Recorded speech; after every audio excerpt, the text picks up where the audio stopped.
This Torah class is brought to you by TorahAnytime.com.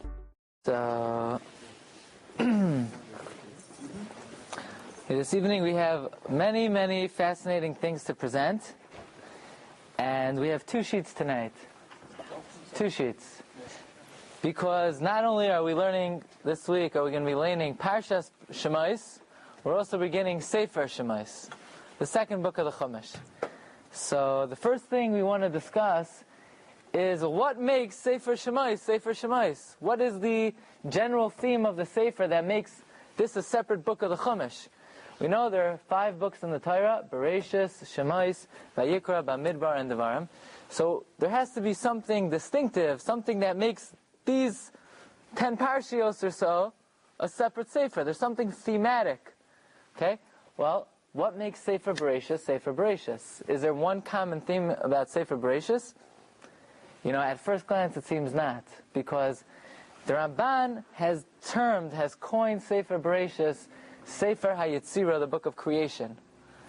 But if we think to ourselves, is that really the proper terminology for the Sefer Bereshis? Very nice. The first Parsha talks about the creation of the world. But after that, you have the flood, you have the life of Noach, you have Avram, Yitzchak, and Yaakov. 95% of the Sefer doesn't talk about the creation of the world. So why is Sefer Bereshis termed Sefer HaYetzirah, the book of creation? So the Ramban tells us in his introduction to Sefer Shemos that really we could say that the entire Sefer is the book of creation. The whole book of Bereshis is the book of creation. How?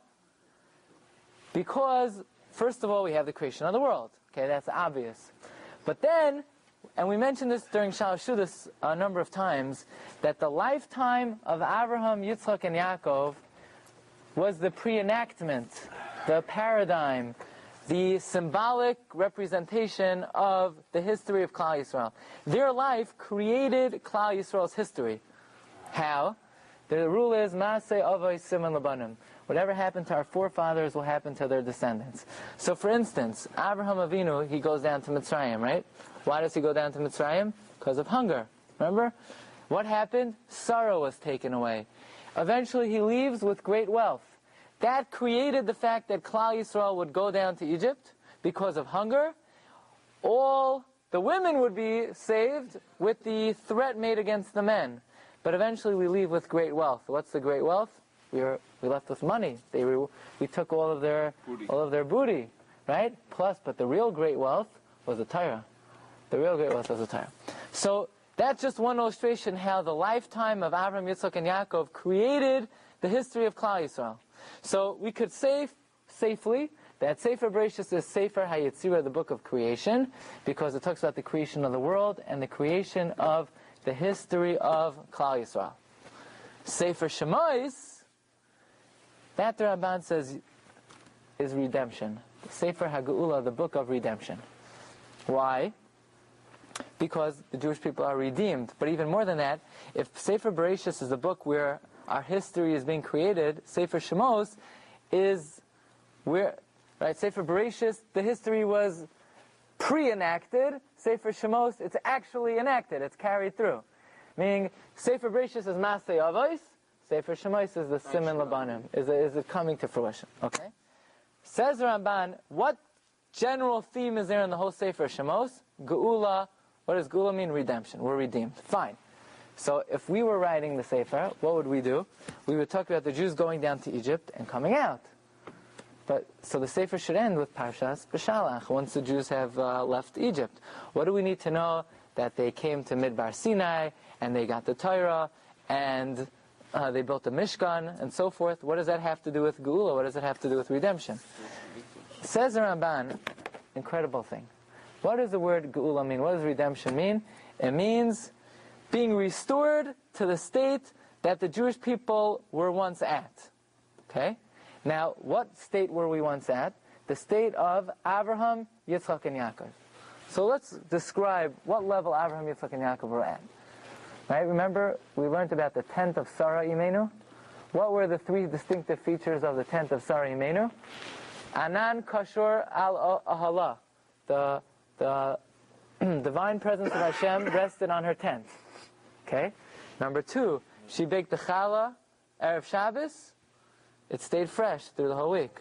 Okay? And number 3, she lit the Shabbos candles, it stayed lit. Right? That represented the special Shechina that dwelled on the tent of Abraham, and we know that when Sarah passed away and Rivka came, it came back. So that was the state of the Avos. But when they went down to Mitzrayim, and they lost that special connection to Hashem, and even because whatever we didn't share that closeness to Hashem Shechina. How do you We know? don't see it. We don't find it. We don't find Where it. do you find it that it did, these things? The Chumash tells. Where? Chazal tell us that the Medrash says that when Rivka came, it says that Yitzchak was consoled after his mother, meaning he was happy now that he had this wife Rivka. Rivka brought back whatever Sarah used to bring. So from there we learn out. Okay, but the Klal Yisrael lost that. When did it return? When they built the Mishkan. What happened when they built the Mishkan? The Anani HaKavod rested on the Mishkan. That means the Madrega that Sarah achieved in her tent, Klal Yisrael achieved on a national level. Right? The Lechem HaPanim stayed fresh from Erev Shabbos to Erev Shabbos. The menorah in the Beis HaMikdash was constantly lit. So that means whatever Abraham, Yitzchak, and Yaakov were able to achieve on their own, that was lost until when? Until the Jewish people built the Mishkan. Okay? So Sefer Shemos is a Sefer which sort of restores the level of Klal Yisrael had before they went down to Mitzrayim. Okay. I'll just bring out another point. The Medrash says that... Wait, so how do you answer? Why do we need the second half? Because the second half brought back... First of all, Klal Yisrael was not fully redeemed until they got the Torah and they built the Mishkan and the Shechina rested in the Ayal Ma'id. Okay? Now, another interesting facet, the Medrash tells us that when Moshe Rabbeinu set up the Mishkan, it says, Vayehi b'yoim kalois Moshe ha-Mishkan. And it was on the day Moshe finished the Mishkan. Okay? We read that in the first day of Chanukah. Vayehi. So the Medrash wants to know, why does it say the word Vayehi? The Medrash says Vayehi means something that once existed, was lost, and then came back. What was lost that came back with the Mishkan? Says the Medrash that before Adam HaRishon sinned, remember when Adam HaRishon, it says, Vayishma es kol Hashem mishalech bagan. He heard God's voice traveling through the garden.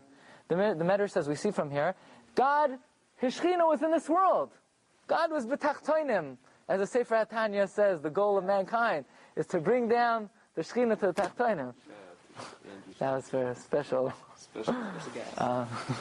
But don't tell anyone I said it. It's okay, Rabbi. But Fine. But it was lost when Adam Rishon sinned. The Shechina left, and it was not restored until the Shechina came down on the Mishkan. So in other words, not only is Sefer Shemos restoring the level of Abraham, Yitzchak, and Yaakov, it's restoring the level of the world before Adam HaRishon sinned. Before Adam sinned, Hashem, He was around, He was prevalent, He was matzoi, He was in this world. When He sinned, Hashem was chased out until the Shechina came back with the building of the Mishkan. So in other words, what is Sefer Shemos? A restoration of Bereshis. Bringing back Bereshis. Okay. Now I'm going to tell you something very interesting. We know the Gedolim of the last 500 years or so are called the Achronim. From about the year 1500 to, let's say, from 800 to 1500 was the Rishonim. Before that period, Geonim, the Geonim. Who are some of the Geonim? Vilna Gaon is, okay. He was the biggest guy. But he was from the Achronim. You have... Vilna Gaon if he was not in the Gaon. Okay. Yeah. What? You have Rav Sadia Gaon, Rav Shrira Gaon, Rav Achai Gaon, Rav Hai Gaon, and one of the Gaonim was the Bahag, the Baal Hilchos Gedolos. Okay? And he says something which seems very simple, but obviously is not simple. There are many Gaonim. Listen to what he says. He terms the 5 books of Moses, he gives them new names. Bereshis, Sefer Bereshis. That he sticks to the simple. Shemos, Sefer Hasheni, the second book. Chumash Hasheni. Okay, so you say, what's the big gainus calling it Chumash Hasheni? Everybody knows it's the second book. What does he mean, Chumash Hasheni? So you would expect, what does he call Vayikra? Chumash means Chumash, 5. Right? A fifth. Shlishi, no. Sefer Kohanim, the book of the priests. That makes sense. It's all about the laws of the Kohanim and the Beis HaMikdash and so forth. Bamidbar, Sefer HaPekudim, the book of counting numbers. Devarim, Mishnah Torah, the review of the whole Torah. So it sounds like he's trying to come up with a term to describe each one of the Svarim. Bereshis, fine, creation, the beginning. Vayikra, Sefer Kohanim. Bamidbar, Chumash HaPekudim. I skipped one. Devarim, Mishnah Torah. And he came up with this Goinistika term for Shemos. Chumash Hasheni, mamish, brilliant. Brilliant, right? Chumash Hasheni. What's he trying to tell me by saying it's Chumash Hasheni? What's he adding? What deep thing is he trying to tell me? So the Netziv writes in his Hakdama to Sefer Shemos. Listen. The fact that the Bahag calls Sefer Shemos Chumash Hasheni, obviously he's trying to teach me, you know what? That Sefer Shemos is Bereshis part 2. Okay? It's almost not a separate Sefer. It's Chelek Sheni of Sefer Bereshis, the second part of creation. How is Sefer Shemos the second part of creation? Very simple. If you look when Hashem created the world, what did He create on the first day? Heaven and the earth. And it says at the end of the day 1, Vayerev, Vayevoiker, Yom, Rishon. At the end of the second day, He created the heavens, Vayerev, Vayevoiker, Yom, Sheni. On the third day, He gathered the water, Vayerev, Vayevoiker, Yom, Shlishi. Fourth day, He created the luminaries. The fifth day, and so forth. Yom, Chamishi, Yom, when it comes to the sixth day, it doesn't say Vayerev, Vayevoiker, Yom, Shishi. What does it say? Yom HaShishi. Yom HaShishi. The sixth day. Why? It doesn't say Yom HaRishon, Yom HaSheni, Yom HaShlishi. By the sixth day it says Yom HaShishi. Says Rashi, it's not referring to the sixth day of creation. It's referring to the sixth day of Sivan. What happened on the sixth day of Sivan? Shavuos. What happened on Shavuos? Torah was given. Hashem's saying like this: I'm creating the world, very nice, but everything is dependent on Yom HaShishi, the day the Torah was given. Hashem says, He made a condition, He made a stipulation of the world. If the Jews accept the Torah, beautiful. V'yem lav, achzer es ha'olam l'tohu v'vayo, I will revert the world back to emptiness. In other words, the world, it's like you make a deal with someone, but on condition you meet certain requirements. Hashem created the world on condition what? That the Jews accept the Torah. So in other words, after Sefer Bereshis and God created the world and He created the history of the Jewish people, was the world created yet? No. Not fully. Until when? Until the Jews accepted Until the Torah was given. So that's the pshat, why the Bahag calls Chumash Shemos, Chumash Sheni. It's part 2 of creation. Because if the Jews do not accept the Torah, there is no creation. Creation would fall apart. Rabbi. Creation would disintegrate. Rabbi. So therefore, just to make clear, the Bahag terms the second book, the book of Shemos, Chumash Sheni, to teach you it's the second part of creation. Okay? And creation, in fact, we mentioned that we had a question. Esav sells the Bechira to Yaakov. Now, let's say I'm a Bechar. Could I sell my birthright to my younger brother? Sell for beans. No, you can't sell it. You know why? You know why you can't sell the Bechira? Because what are you buying? You're buying the double share of the inheritance. But you didn't get it yet. So you can't be makne future rights. It's called ein adam makne davar shaloi bala olam. You can't be makne something that has not come to the world yet. So how could Yaakov buy from Esau the Bechira? So if you look in the K'tzais HaChoshen, he brings down from one of the Rishonim, the Rivash, that before the Torah was given, you're allowed to be makne something that's not in the world. You're allowed to transact. You can make a transaction on something that's not in the world. Why? Why should that be? What's the reason why? Let's say I say like this to you. In 10 days from now, you see my apple tree? There are no apples yet, but because it's not springtime.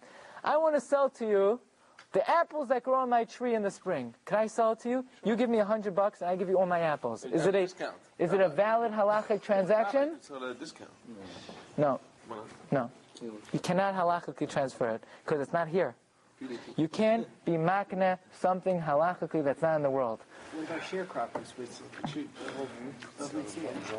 Still they could change, You could, so you know what you could do? you could sell the tree for the fruit. Or the land. Or the land for the produce. In other words, you could sell the keren for the payros. But just for the payros alone, if the sale is not, if you're not transacting something that's here now, if you sell somebody the tree, so you could sell somebody the part of the tree that produces the fruit. In other words, a share in the tree that produces the fruit. But just to transact the fruit, it's ineffective. So how could Yaakov sell the Bechorah to Esav? Because before the Torah was given, you can transact something that's not in the world. What changed? Why? No, the Torah is there, so why can we do it? One second. Some of the literature that I've seen basically says that on the first day it created the light, but he didn't create the illuminaries till later in the week, and that the light was actually the Torah. Turn on the light. There you can get- Okay, that's a subject in and of itself. What does it mean there was day and night if God hadn't created the sun and the moon yet? So, whether the primordial light is, right? So whatever that means, that's a separate subject. But actually the Torah was created many 900 and so generations before the world was created. There was a Torah. Okay? Avraham Avinu was generation number 20. The Torah was given generation 26. That was the 1000th generation from when the Torah was around. The Torah was given in generation 1000. Davar tziva la'elef dar, we say in davening. Torah was commanded in generation 1000. I think 964 generations before the world was created, there was a Torah. Fine. So how was Yaakov able to transact to Esav the birthright if before the Torah was given? The answer is, before the Torah was given, everything was not in the world. Nothing was in the world. Because if the Torah is not accepted, the world would disintegrate. So let's say I want to buy a piece of land from you. That's also something that's not in the world because it's not here yet. Because if the Jews don't accept the Torah, the land won't exist. So in order to allow any transactions, we had to allow transactions on something that's not in the world. Otherwise, all transactions would have been invalid. Because until the Torah is given, the world is not here. So the world has no permanence. The world could, immediately disintegrate. Fine. So what happened to Malach Machpelah, the transaction of that? Because before the Torah was given, you could transact something that's not in the world yet. Ah, okay. Okay? Before the Torah was given, you can... Okay. So, in other words, why is Sefer Shemos Chelek Sheni? Because it's creation, part 2. First, God created the world, but without the Torah of Sefer Shemos, the world would not exist anymore. Fine. Just quickly, because I don't want to lose that on sheet number 2 over here. Just to throw out and suggest another idea why Sefer Shemos is Chelek Chumash Sheni. Chumash Sheni. Okay? The second part of creation. How many exiles, how many galusim have we been in? Altogether? 3. 4. Rome. Okay? No, it's the last one. Bavel? Rome. Madai? Persia? Yavan, Greek? And Edom, Rome. That's what we're in today. These are the 4 galusim. And they're alluded to in the beginning of the Torah. It says, what does it say? V'ha'aretz hosa soihu. Soihu is Bavel. Vayu is Madai. Choshech, Yavan. That's why Chanukah, light, is by Choshech. Choshech, and Al Pnei Sahom is Edom. Because Tahom is like the deep abyss. Like this Galus is almost endless. Okay? Fine. There are 4 Galusim. We always talk about throughout all our literature, Midrashim, Gemaras, there are 4 Galusim. What happened to the most obvious one? Which is the most obvious one? Mitzrayim. What happened to Mitzrayim? Well, the 430 years or the 210 years in Egypt, that was, nothing. That was pretty intense, a pretty intense Galus.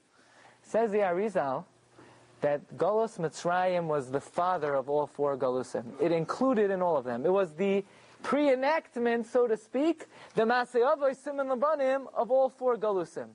That's why in the beginning of the Parsha, it says, look in the beginning of this week's Parsha, page 292. Ve'ela Shemos b'nei Yisrael ha-ba'im. Ba'im stands for Bavel, Edom, Yavan, Madai. Okay? The beginning of Geulah Mitzrayim, we already have, the Arizal says, ha-ba'im, we have the hint, we have the allusion to all four Galusim, all four exiles. Very interestingly, so Sefer Shemos is also a book of creation. Created our various Galusim that we went through. But also, Yetzias Mitzrayim was a Masei Avos Siman Labanim for the Geulah Ha'asida, the Geulah Achroina. How do you know that? There's a pasuk in Micha.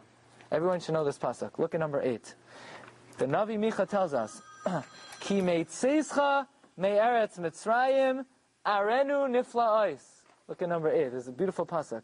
Like the days that you went out of Egypt, I will show you miracles in the future. In other words, all of the miracles of Yetzias Mitzrayim were a portend. It was a symbolic pre-enactment of the Geulah HaAchroina.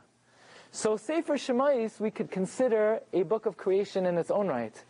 It's creating the final chapter of our history. As we're leaving Mitzrayim, we're leaving with great wealth, with great honor, receiving the highest spiritual levels. This represents the final destiny of the Jewish people. Creating the final destiny. Like the pasuk says, Ki meitzeischa me'eretz Mitzrayim arenu nifla'os. As we left Egypt, God will likewise show us miracles in the future. All the miracles of Mitzrayim are the pre-enactment of the miracles that will happen to us by the Geulah HaAchroina. In fact, we know the Gemara tells us, the same way we were redeemed in Chodesh Nisan, B'Nisan Nigalu, U'V'Nisan Asidan Ligal. Right? And we'll end off this part with one more thing. The Shlach HaKadosh tells us that we know Tisha B'Av is called a Moyed. In Sefer Eicha it's called Kara Alay Moyed. It's called a Yom Tif. Why? Because eventually the Beis HaMikdash Mashiach will come. We have a tradition. On Tisha was born. Mashiach was born on Tisha B'Av, or will be born on Tisha B'Av. Eventually it'll be a Yom Tif. The same night of the year the Jewish people left Egypt is the same night that Tisha B'Av falls out every single year. You want to know what night Tisha B'Av is? Whatever night the night of the Seder is, that's the night of Tisha B'Av.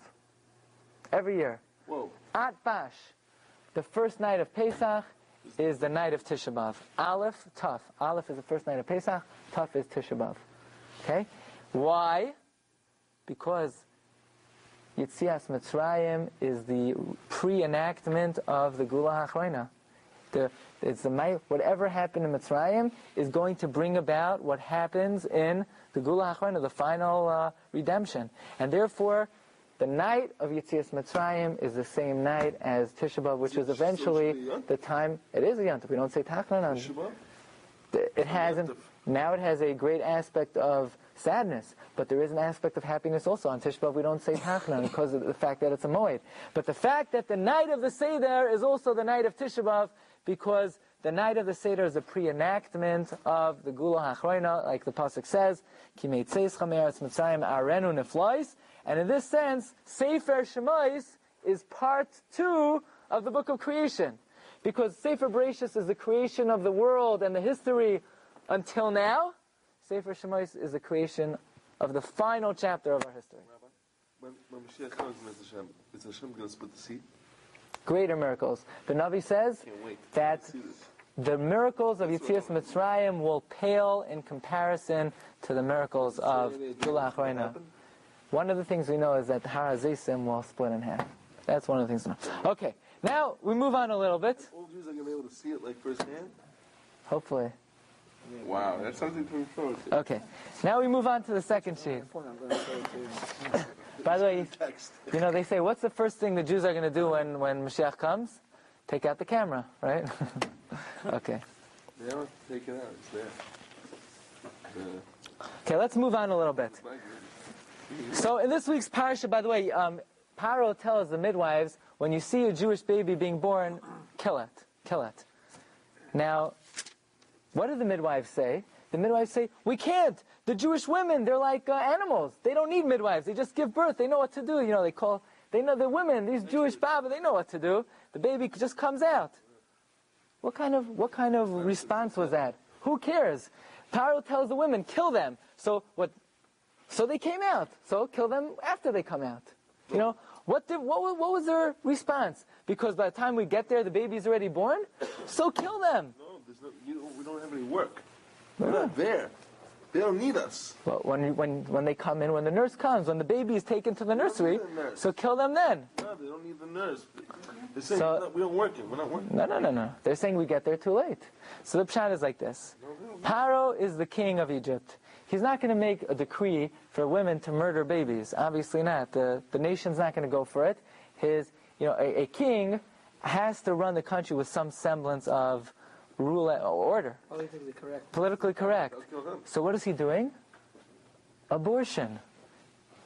He said, go, you abort the babies before they're born. Look inside, see what the gender is going to be, and abort the babies. Abort them.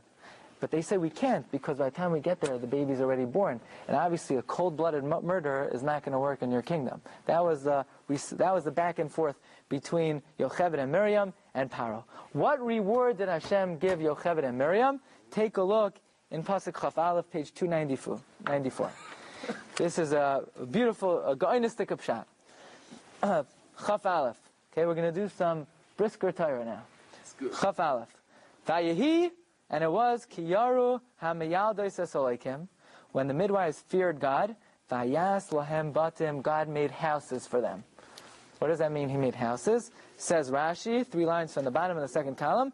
He gave them the following reward. He said, Bate Kehuna, Levia, Umalchus.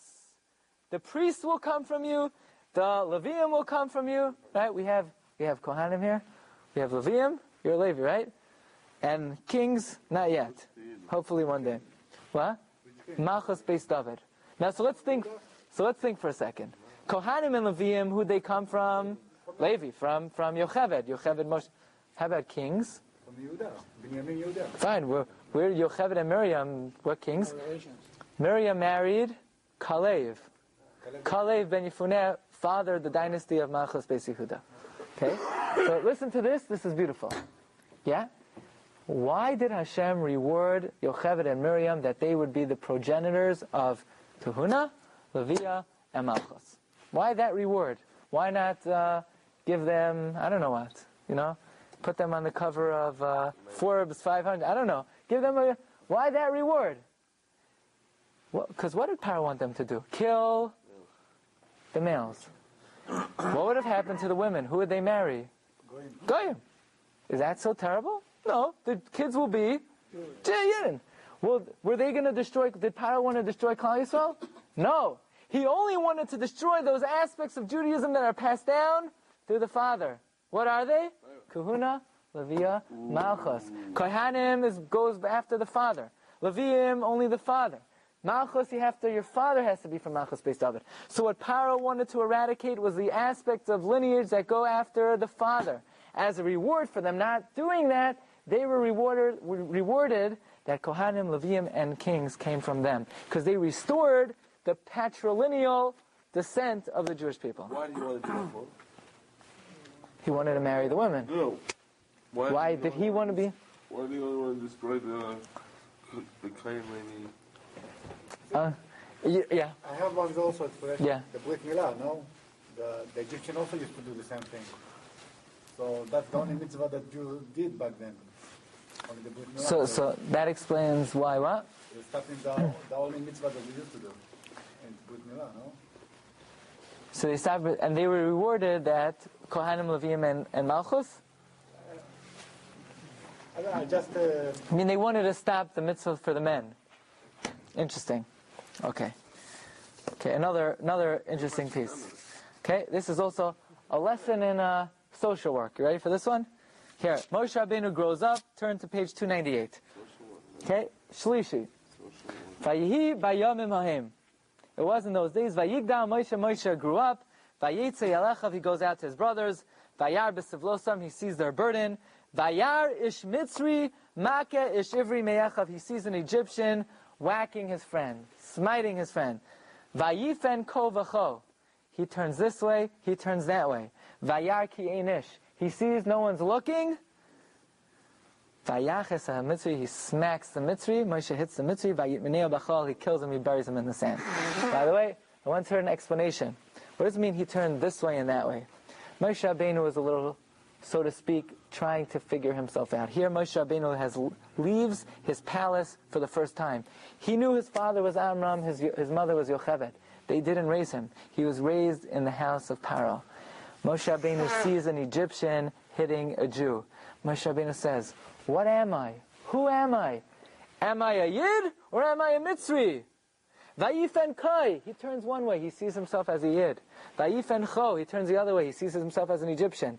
Vayar Ki Einish, he says, that's no way to be a man. That's no way to be a man. To be wishy-washy, to be jumping on both sides. And he said, I have to take a stance. Vayaches ha-Mitzri, he smites the Mitzri. He goes out to his brothers, he had to determine, now that he's leaving his palace, what am I? Vayifen Ko v'cho, he turns both ways. Vayar Ki Einish. If you're a man, you can't straddle both sides of the fence. You have to determine, who are you? Vayaches ha-Mitzri. In any event, but that's not what Rashi says. That's what we call a homiletic. So who was he? Well, he was a Yid. But look what Rashi says. What does it mean he saw nobody was there? What does it mean Vayar Ki Einish? What does it mean Vayar Ki Einish? He saw there was no man. Says Rashi, take a look at Rashi. She'ein ish asid lotzeis mimenu sheyiskayer. He saw there would be no worthy descendant to come out of this Egyptian. No one would ever convert from this Egyptian guy. Let me ask you a question. Yeah, he looked in Ruach HaKodesh and he saw there was nobody worthy coming out of this guy, so he killed him. Let me ask you a question. Let's say in the time when there was a Jewish court system, and they warned the guy, don't desecrate Shabbos, and the guy said, I'm doing it anyway, what would happen to him? They kill him. They stone him. Yeah. What if, one of the tzaddikim sees that he's going to have a grandchild who's going to be a big tzaddik? What do they do to him? They stone him. Doesn't matter what's going to come out of this guy. That's not our business. When somebody is worthy of the death penalty, that's not our prerogative to start playing God. Who is worthy to come out? When nothing's coming out of him, you stone him harder. No. So what does it mean? What does it mean that why was Moshe Rabbeinu, if Moshe Rabbeinu felt that this individual is worthy of death, what's he looking to see whether somebody worthy was going to come out of him or not? If you're chayiv misa, you're chayiv misa. Now, why was this Mitzri chayiv misa? Why was he liable to the death penalty? The Rambam says, if a guy hits a Yid, even if he doesn't wound him, he's liable to the death penalty. Okay? But we don't kill him. What does that mean, we don't kill him? That means he's liable to the death penalty through the hands of heaven. But the courts down here will not kill him. He's chayiv misa bidei shamayim. Okay? How is Moshe Rabbeinu killing this Mitzri? How did he kill him? He took out a pistol and he shot him? He said Hashem's name. He said God's name, the ineffable name, because we see later when he meets up with Dasan Ba'aviram, they said, Moshe, get out of here. Halehargeni ata oimerek? You're going to kill me with words like you killed that Mitzri? So how is Moshe killing this guy? With God's name. What kind of Misa is that? That's Misa bidei shamayim. That's not a Bezdin. That's Hashem killing him. When Hashem takes away somebody's life, Hashem looks to see who is going to come out of this person. And if this person is going to have a worthy descendant, Hashem will refrain. So therefore, since Moshe Rabbeinu was not killing him as a judicial judge, but rather as Misa bidei shamayim, and when it comes to Misa bidei shamayim, we have to look to see what is the outcome. Moshe Rabbeinu has to see, is anybody going to come out of this guy? Because he's not killing him as a dayan, it's Misa bidei shamayim. It's Misa bidei shamayim. Okay? Says Rabbi Shua Leib Diskin, right? Rabbi Shua Leib Diskin says, if you remember when Klal Yisrael, Rabbi Shua Leib, he says when the Klal Yisrael was traveling through the lands of Ammon, Moab, Midian, so what did we do to the Midianim? They were liable to the death penalty because of all the harm they inflicted upon us. They caused us to serve idols. They caused us to commit lewd acts, and they were liable to the death penalty. What about Moab? Gemara says we didn't kill Moab. Why? Because out of Moab would come Rus and Naamah. Who cares? Who cares? Who cares who's coming out of them? If it's a war of a mitzvah, you got to do what you got to do. You got to wipe them out. The answer is because the Torah says this is Nikmas Hashem. This is God's vengeance. This is not a regular warfare. This is the warfare of God. When God exacts vengeance, it has to be calculated. Long term. It has to be calculated. And therefore, because Rus and Nama were going to come out of them, they were spared. They were spared. So again, when the courts down here, when human beings have to make a decision and punish someone, they don't take into account the future, that they don't play God. But when we're using some type of supernatural system, when Moshe Rabbeinu is using the Shem HaMefarash, he has to figure out exactly what are the repercussions. Is anyone going to come out of this individual? No? Then he could use it. Otherwise... In the case of Rusanama, who was it that was like the Moshe Rabbeinu? The Klal Yisrael. They were Nevi'im? No, but Hashem caused them to cast upon their enemy a unnatural fear. No, but in order to see down the line, you have to have a So practice. Hashem, we don't know who exactly Moshe had the was problem. a Navi. Hashem told Moshe. But no, but by Rusanami, Moshe wasn't there. No, they didn't kill Moab because of the future. Jerusalem. The next generation. Right? And then right. Okay. Here, listen to this. Moshe Rabbeinu, let's look at the next pasuk. Pasuk Yud Gimel. Okay?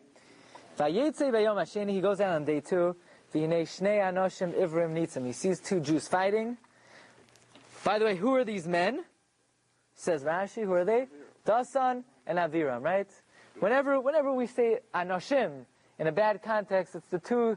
You always have the 2 guys. You know, they always whenever something bad is happening, you always have the Dasan and the Aviram. You know, they rear up at all occasions. Vayomer l'Rasha, Moshe says to the Rasha, Lama Sakariyecha, why are you hitting your friend? Who was the Rasha? Dasan. And he says to Dasan, what are you doing hitting your friend? Okay. Now let's zoom a few decades later. Dasan and Aviram, do they like Moshe Rabbeinu? No. Right? In fact, they were That's why he killed him. They were the main proponents of Korach. So, Korach, right? Didn't he kill him? No. He hit So- his hand. That was the Mitzri. This is episode 2. Oh. Let me ask you a question. Why does Moshe, Yeah. wow, he rebukes Dasan. He rebukes Dasan, yeah? So I understand why Dasan hates Moshe. But Aviram should love Moshe. Here you have 2 guys getting into a fight, right? They're fighting. Dasan picks up his hand. He's about to slap the guy next to you, right? Don't hit the Veer. He's my friend, right? But imagine he's about to attack, and I say, "See, what are you doing?" Yeah. Right? So, okay, I understand. You're not going to like me anymore. But the Veer, he's going to love me. I'm saving his life. I'm saving his life. But yet we find later on in history, not only does Dasan hate Moshe Rabbeinu, Aviram, he hates him just as much. Why is that? Says Rabbi Yaakov Kamenetsky. Brilliant insight. Dasan and Aviram are brothers. If you look in Parshas Pinchas, it says Eliav had Dasan, Aviram, Nemuel, and so forth. When you meddle into family politics and you try to help out one side, eventually they'll make up and they'll both hate you. Because family, even if they're on bad terms now, the nature is, they'll go to the Hanukkah party together and they'll schmooze, they'll sit back, they'll drink, they'll eat, and they'll forget about it. But then one of them's going to say, that guy, that rabbi, remember when he rebuked me? And what's his business? Who does he think he is? And the other brother's going to agree, even though he was trying to help out. That's the way it is. Be careful when you meddle into a family. Because you think you're helping one side, eventually they'll make up, and they'll both be against you. Yeah. Rabbi Yaakov Kamenetsky. If you look, it's in number 6. I'm sorry, we're not reading it inside. But, okay. What? Police don't want to get involved if they can. It's always a bad outcome, no matter what. Oh, that was a great analogy. No, it was very... Okay, we're going to end with the following. You don't look stupid either. Okay, we're going to end with the following. Ready for this, Oren? I'm ready. Okay. Ken's ready. Okay. Moshe Rabbeinu comes to the burning bush, right? He comes to the burning bush. What does God say? He says, first he says, Al tikrav halom. Don't approach here. What do you think you're doing standing by my burning bush? Move back. Step back. Al tikrav, what's the word? Halom, right? You said? Al tikrav halom. Then he says, take off your shoes. Remember, Parshas Vayetze, we learned taking off your shoes, that the body is like the shoe of the neshama, right? Because the neshama is the bottom portion of the neshama in our body is the bottom portion of the neshama. The body to the neshama is like the shoe to the body. Fine. So God says, move away. Don't approach here. Take off your shoes. You're standing on holy ground. Says the Gemara in Zvachim, we learn from here, at this point, Moshe Rabbeinu was asking to be the king of Klal Yisrael. He wanted Malchus to come from him. Probably because he already knew that his mother was promised Malchus. We learned earlier, the reward of Yocheved and Miriam was Kahuna, Leviah. Moshe Rabbeinu figured, I have the Kahuna and the Leviah. Moshe lost the Kahuna, by the way. I want Malchus also. Where do we see he wanted Malchus? Because Hashem says, Al tikrav halom. And whenever we refer to the majesty of the king in Tanakh, it's called halom. We find in Sefer Shmuel, where the king said, who am I that you have brought me ad halom, until here. Halom refers to a special level. And we find when Boaz was talking to Rus, he uses the word halom to allude that Rus, kings are going to come from you. Hashem says to Moshe, Al tikrav halom. Don't come here. Meaning, you're not going to be a king. You're not going to be a king. But that's it. That's all we see that Moshe was asking to be a king from the word halom. Is there anything else in this incident that gives us sort of a remez to this idea that Moshe Rabbeinu was asking to be the king? So listen to Rabbi Shua Leib Diskin. Go'inus. Listen to what he says. Gemara tells us in Chulin, until what age are you called a yeled, a child?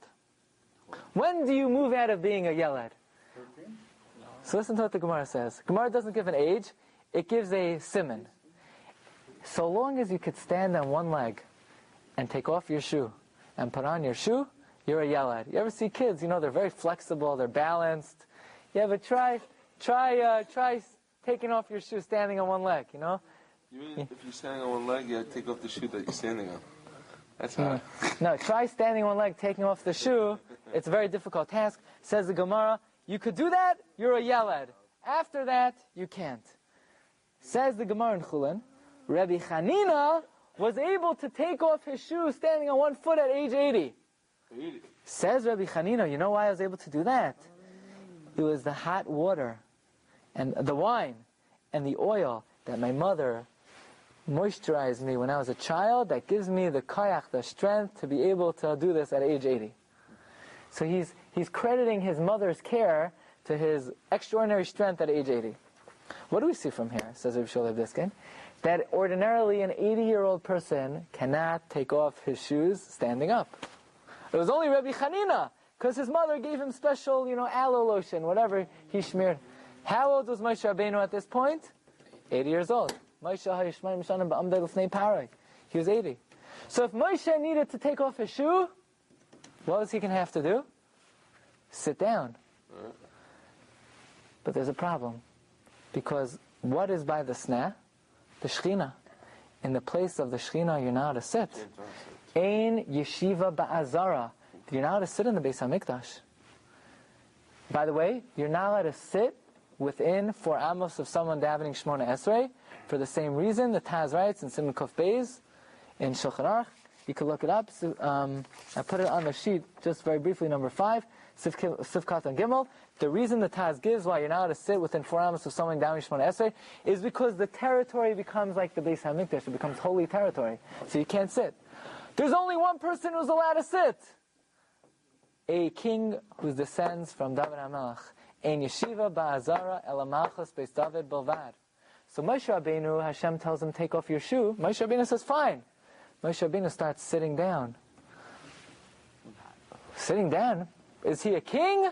Obviously he wants to be the king. Because only a king has license to sit in the place of the Azara. So what does Hashem say? Al tikrav halom. Don't sit here.